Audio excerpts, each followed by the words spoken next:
हमारे इस चैनल शशि ऑफिशियल को लाइक, share, comment और सब्सक्राइब करें। साथ ही साथ बेल आइकन बजाएं ताकि हमारी वीडियो सबसे पहले आप तक पहुंचे।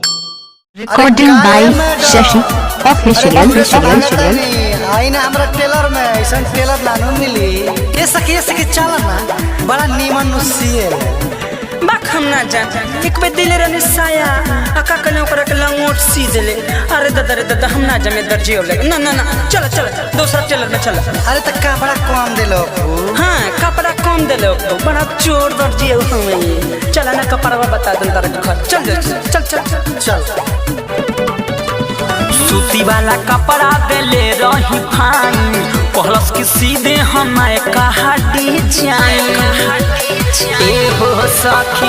सूती वाला कपड़ा देले रही फाइन कहलस कि सीधे हमारे कहा डिजाइन नाप ले पूरा बाकी छोटा सियल बाए सखी। नाप ले पूरा बाकी छोटा सियल बाए सखी। के बदले मोटी लगाना दर्जी दूगो लंगोट सियले बाय सखी। सहाया के बदले मोटी लगाना दर्जी दूगो लंगोट सियले बाय।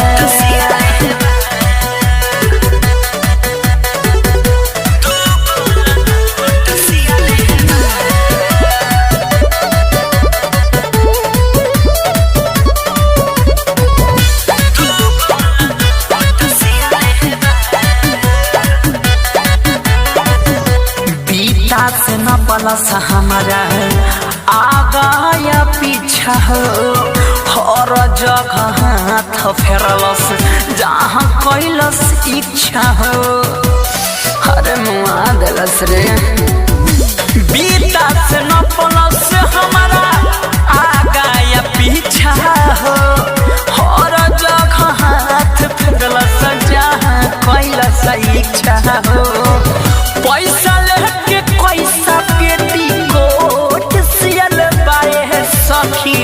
पैसा लेके मोतिया पेटी कोट सियल बाए सखी। सहाया के बदले मोती लगाना दर्जी दूगो लंगोट सियल बाए सखी। सहाया के बदले मोती लगाना दर्जी दूगो लंगोट सियल। Recording by Shashi official.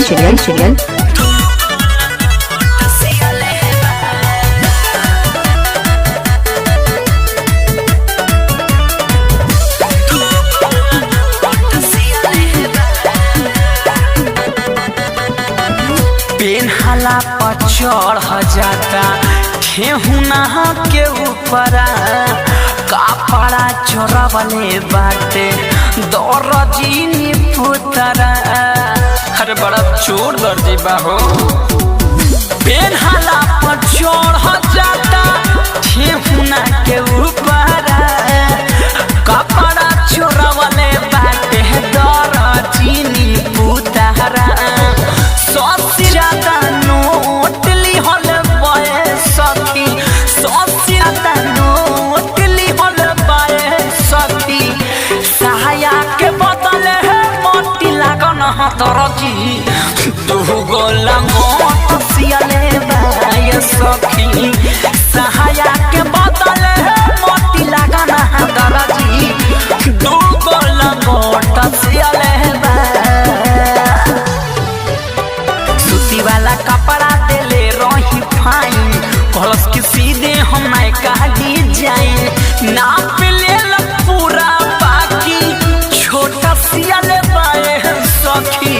नाप ले पूरा बाकी छोटा सियल बाए सखी। सहाया के बदले मोती लगाना दर्जी दूगो लंगोट सियले बाए सखी। सहाया के बदले मोती लगाना दर्जी दूगो लंगोट सियले। Recording by Shashi official.